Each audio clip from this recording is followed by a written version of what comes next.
Do you remember this epic Zoom fail from this past February? I'm sure you do. Mr. Ponton, I believe you have a filter turned on in the video settings.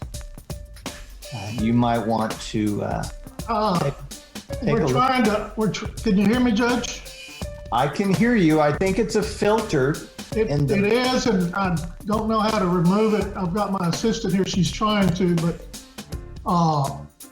I'm prepared to go forward with it. I'm here live. I'm not a cat. I'm here live and not a cat. Oh, hysterical. It can be so easy to forget the tech or to forget about your camera or that your mic is on when you're in these virtual calls. One simple mistake, however, can lead to a completely ruined reputation in minutes, or you can become a laughingstock. Welcome to the Confident Communications Podcast, where we help communicators create the right response at the right time and deliver it in the right place. On the podcast this week, what is the proper etiquette on a conference call when you're on these Zoom calls, WebEx calls, team calls, whatever they are? We're just going to call them Zoom for the sake of the podcast. How can you make a good impression on that call? And some tips for preventing a spectacular fail. Yuck, yuck. I just finished giving a presentation today on Zoom. Last week, I did 2 presentations on WebEx. This week, I still have 3 more presentations, and I have to attend a board meeting. It's a lot of Zoom hours that I have under my belt. So I feel as if I can be somewhat of an expert when it comes to giving feedback on how to protect your reputation and to prevent these Zoom fails. So on this episode, just quick, this is a quick episode. 3 ways, 3 areas that you need to think about when you are on a Zoom call. How can you be your best self on a Zoom call and prevent the Zoom fails from happening? All right, the first one, number 1, is be considerate. What this means is you need to be aware of your surroundings at all times, around you and in front of you. That includes make sure you know where the mute button is and make sure you know how it works.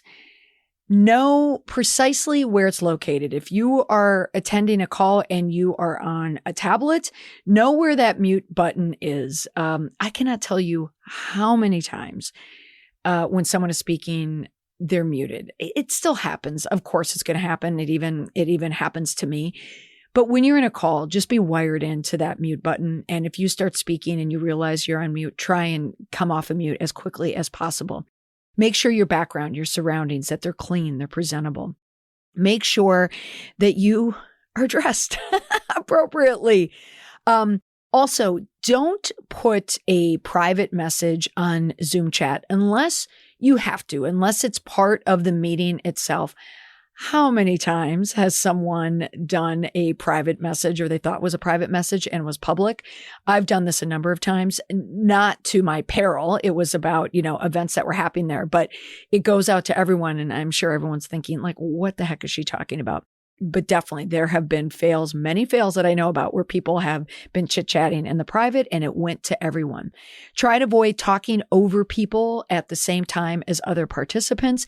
You can do a nonverbal, put your hand up, do something and someone can call on you. Also, learn how to position your camera properly. As soon as you log on and you're getting ready to attend this event, make sure you're right smack in the middle. I was just on one recently. We were getting ready and not the moderator, but the person running the event had to tell one of the participants, hey, you need to move your screen. At this point, a year into all these virtual calls, you should be doing that on your own. You should know that instinctively. Also, avoid multitasking. Avoid checking your email. Avoid checking your phone. Don't eat. You can drink coffee, of course, but don't be doing all of the other things. Don't be working on a second screen. I'm guilty of this one. definitely. But try not to do that. And the reason why is because there's someone on the other end of that call. There is a presenter. There is someone who's giving a workshop. There is a keynote speaker. It is bad enough in this virtual environment, and I'm speaking for myself, and I know I'm speaking for many, many other people when I say this. It is bad enough to have to speak into a computer screen all day. The person has been robbed of that in-person interaction. But now that we're a year into our Zoom calls, what I'm noticing, and because I'm in the mix of it right now, because I'm doing so many presentations all of a sudden, I'm noticing that people are more lax. When I sign into a call for a workshop or a keynote, no matter what I'm doing, I'm always noticing that the black screens are more prevalent than they've ever been before. And if you're a presenter, it's like I have to ask people, almost like beg people, can you put on your screen? Can you put on your screen? So that's just, it's a consideration. So if you have it off, or if it needs to be off for some reason, let's say you have broadband issues, you have streaming issues. Keep in mind your presenter knows usually the streaming issues. So if you're saying, hey, I got a streaming problem and all the bars are green, you don't. Let the presenter know in the chat. Let them know like, hey, I'm going to have to be off camera, but they will know. They'll make that mental note in their brain. But if it's not, you're sending the signal to your presenter that you just really don't care. So it's a way to be quite inconsiderate. All right, number 2 is be a participant. What this means is just like I said in the last bullet point, go on screen. Like right now, when I give a presentation and someone is on screen and I'm looking at them, I'm like, oh my gosh, you're there. I can see you. You can interact with people more when you're on screen. And here's an admission from a recent presentation that I did. There were so many people on the black part of the screen that I had 2 panels. I didn't even know that I had a whole second panel that was there for the first part of this training. So I was only interacting with the people who were on my page 1. And the reason why is because I could see all their faces. When I finally figured out, because I was looking at my invite list and I said, wait a minute, where are these people? I finally figured out on the break, like, oh my gosh, I missed a complete room doing this. Now, I'm sure some of them were probably happy because, part of it was like a mandatory training that they had to do. And they thought, oh, good, she's not calling on me. I don't have to answer because I'm one of those trainers who will definitely call on people. But because it was filled with black screens, I didn't even know that they were there. So that kind of sends a message there. Zoom knows they're going to, just like social media, they're going to engage with the people who are on camera. So again, being a participant means that you know that mute button.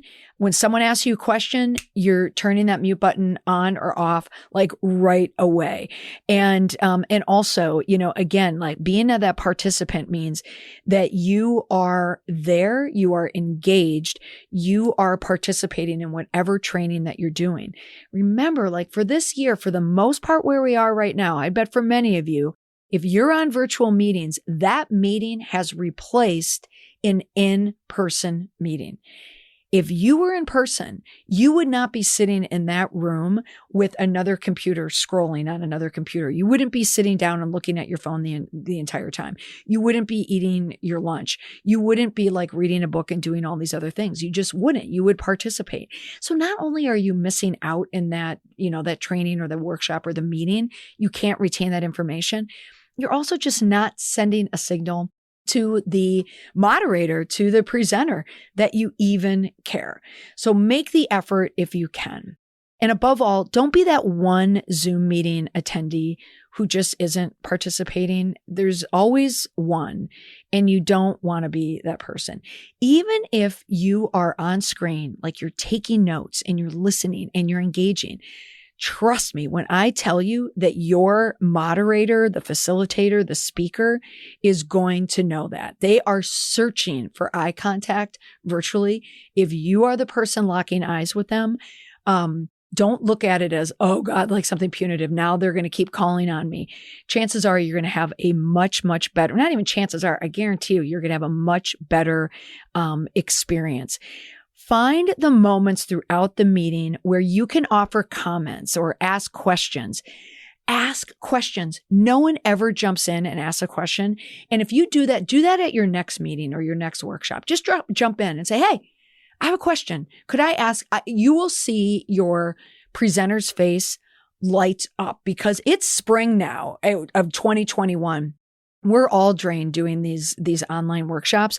People just aren't participating anymore. If you're that person who's asking that question, you are going to be at the head of the class. Remember that game, that board game, head of the class?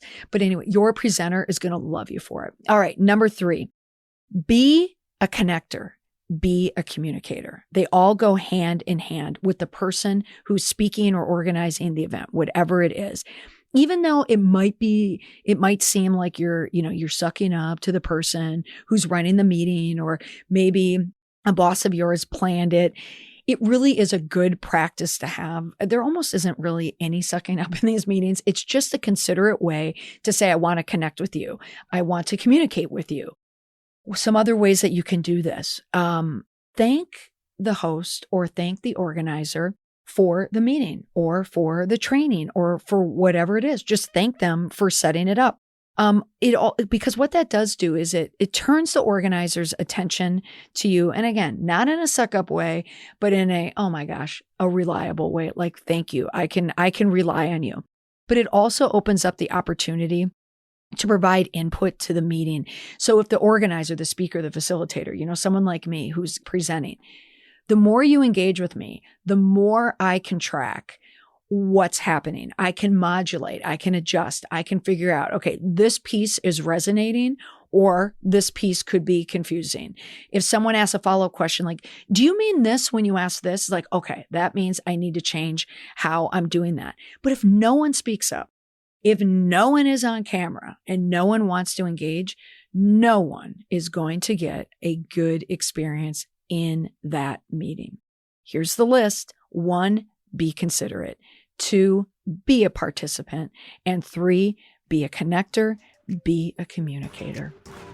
That's all for this week on the podcast. Thanks so much for listening. You can follow me on Twitter at Molly McPherson, or now on Facebook, Molly McPherson PR, and arriving soon, the Indestructible PR Masterclass. This is going to be an online offering for how to create an indestructible reputation in the age of social media.